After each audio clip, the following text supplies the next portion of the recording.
Hey everybody, this is the weekly book review with the Michigan Real Estate Investor Network. I am your host, Paul Jones, and today I will be reviewing one of my favorite books, one of the very first books about business and about execution that I actually have ever read, because it just seems so simple.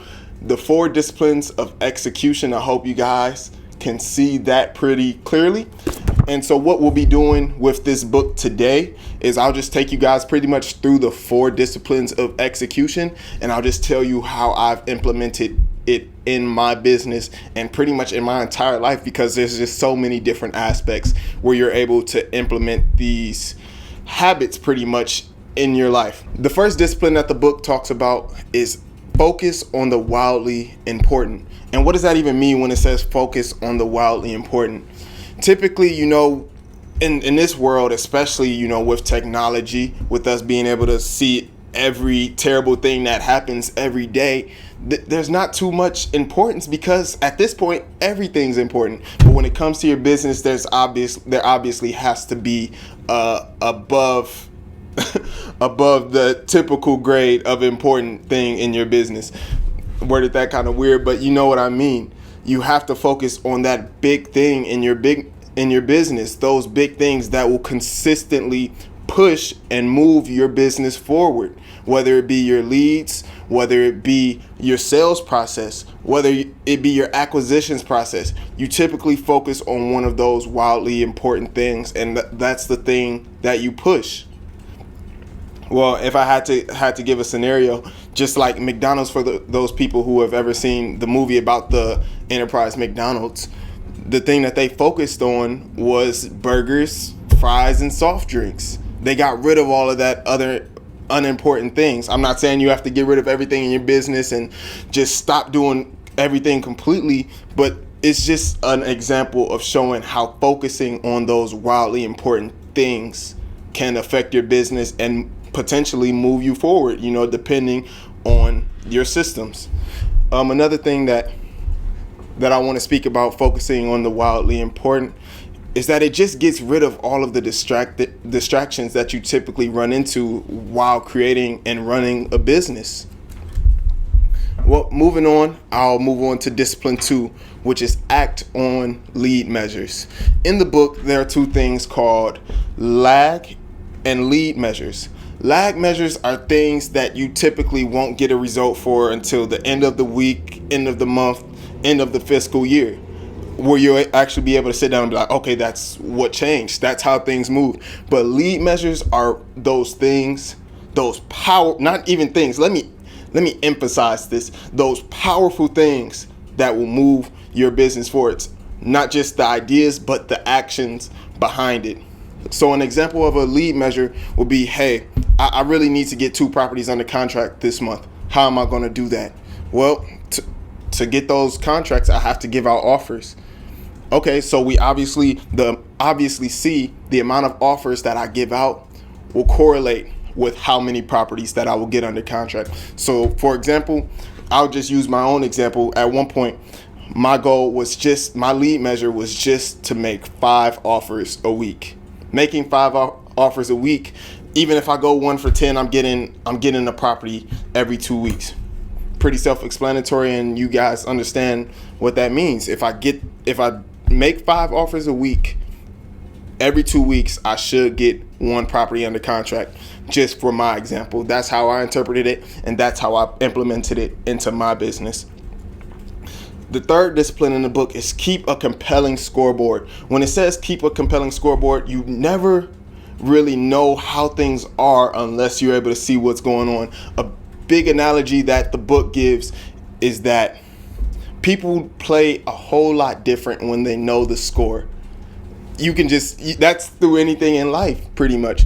Whether it deals with kids playing on the park or in the NBA, when you're just playing on the park, when you're just kind of playing 21. Matter of fact, have you ever just been shooting around? Things are cool or whatever, but then, when you play 21, when somebody gets to 17, 18, 19, suddenly those shoes squeak a bit harder, right? When it's a tight game in the fourth, shoes just squeak a bit harder. When the players on the football field feel that it's coming down to the wire, they're down by 3, they know because they can look up at the scoreboard, see that they're losing. They see that there's 2 minutes left. But applying to your business, your people, your employees, your associates, your partners, whoever, if you guys set a goal, for a 3-month goal, and you guys are entering into those last 21 days and you guys are like, wow, we aren't anywhere near where we need to be, the game just gets real and you start playing a bit harder for what you want. The 4th discipline in this book is to create a cadence of accountability. And that is honestly one of the most important and one of my favorite. Well, there's 4. It is my favorite of the book, creating a cadence of accountability. A lot of people have already been doing this with their life just by getting an accountability partner.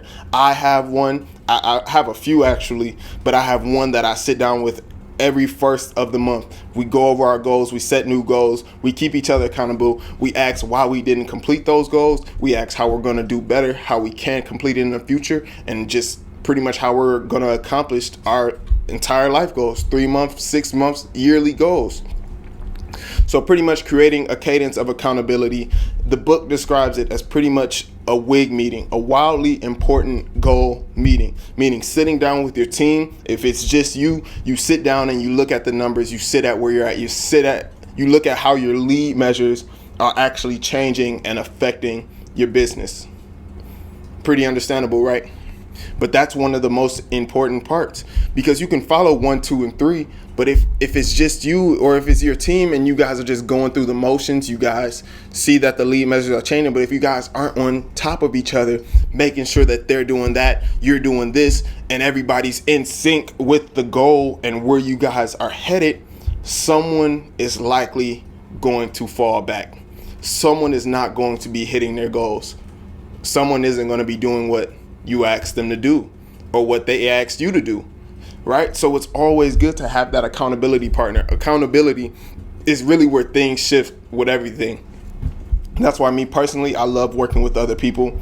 I love working in partnerships because I feel like keeping people accountable and keeping myself accountable is how people really stay focused and get that movement and consistency personally.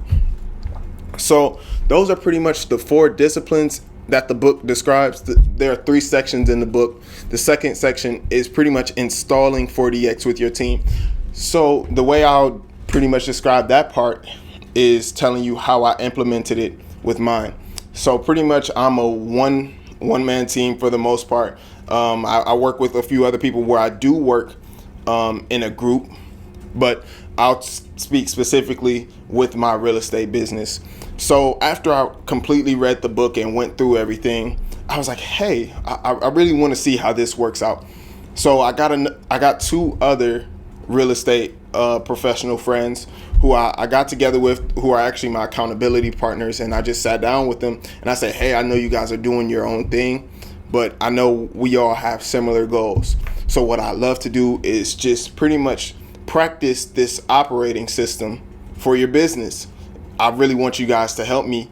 So I need you guys to just kind of be fillers as test subjects for the test subjects, as employees. So I brought them in, and so we started with a WIG meeting. We sat down for about an hour. We put, not even an hour really, but we put our goals together and we realized what we needed to do. We set our lead measures. We put together a scoreboard with each other. We made it look how we wanted it to look, just so we always can look at it.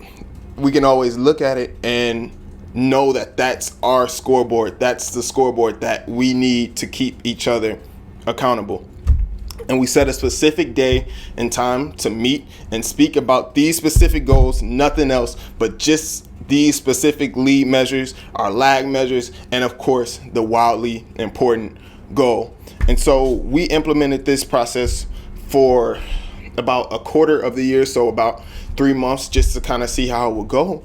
And if I had to be honest with you, it went phenomenal.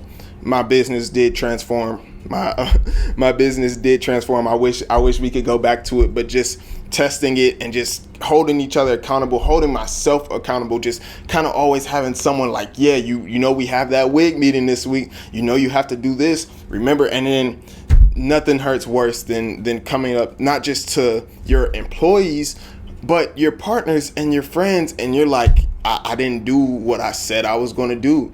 They're going to look at you and say, why didn't you do that?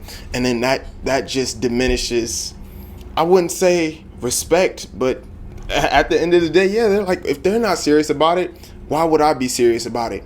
And that's why I say the cadence of accountability is very important. But this is how I implemented it into my business.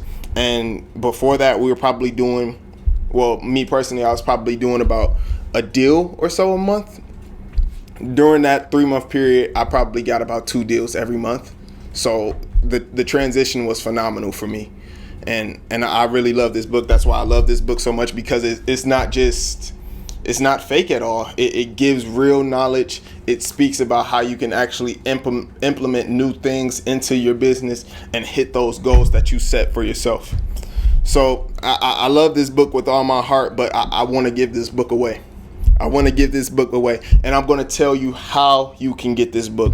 All you have to do is comment the book you're currently reading right now, or a book you recently read, and Friday around lunchtime, which is around noon, I'll pretty much pick a winner out of a hat and we'll pick a winner. But there's one rule. If you win, you just post a picture and tag the Michigan Real Estate Investor Network. That's all we're asking of you. So again, I want to give the 4 disciplines of execution away. I want to give it away. And so again, all you have to do is comment below the book you're reading or a book that you've recently read, and this book could be yours. Again, the one rule is post a picture and just tag the Michigan Real Estate Investor Network and spread the love.